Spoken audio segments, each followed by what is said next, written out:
I have a Series X and a PlayStation 5, both in for overheating.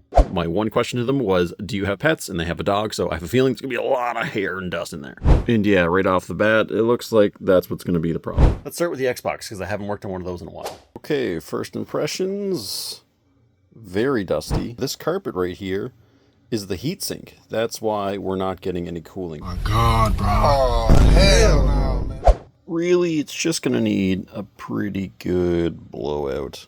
Usually blowing these things out only takes about 30 seconds or so, but this took me about 5 minutes to completely clean. Once it was blown out, I had to go in with a cloth and alcohol to properly clean everything else. Once the internal parts were cleaned up, I reassembled it and gave it a quick external wipe down, and it's ready to go. Now, some of you may be asking why I didn't replace the thermal paste on the system, and it's because it's a relatively new system, so I shouldn't have to do the thermal paste, and I think it's pretty obvious what was causing the overheating. Now, if this was an Xbox One, I would definitely replace the thermal paste. Now, taking apart Xboxes, super simple, they're modulated, it's great. You can easily clean them if you have the right bits, but a PlayStation, well, that's where it gets difficult. Now I have to disassemble the entire thing basically just to get to the heat sinks, and there's a problem with liquid metal, and I did ask and they confirmed that it's been sitting vertically, which I've personally found causes dry spots on the APU, so let's get into it. The PlayStation looked about the same on the inside. Modern systems are basically just big air purifiers at this point with massive fans just sucking everything in out of the air.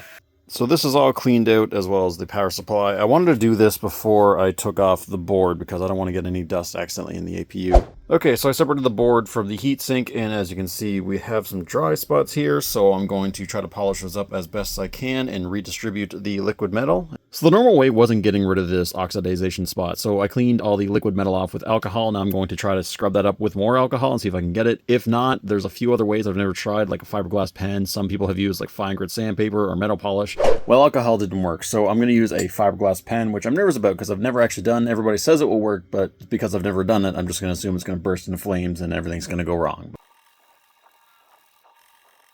Okay, that worked really well. I added an extra drop of liquid metal on this just because I took some with my Q-tips. So that's all redistributed on both sides, and let's reassemble with magic. Whoop!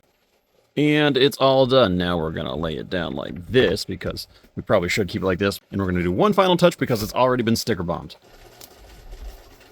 Nice. Now, you all know I do repairs for free, but this one was a little extra work, so I decided that I was going to take payment for this one, which was one medium tea from Timmy's, and that's all I needed. If you'd like to support these free repairs, there's multiple ways to do that. I don't really believe in people just giving me money like the Patreon or those like buy me coffee link things. Oh. But you can check out my website if you're doing your own repair, or just pick up some of my merch. I have affiliated links for all the tools I use, including that fiberglass pen. And I have other affiliated links for Game Boy modding, controller modding, video game repair, PCB manufacturing. It saves you money and it kicks back a little bit to me. So check out my links for those, and as always, save the consoles.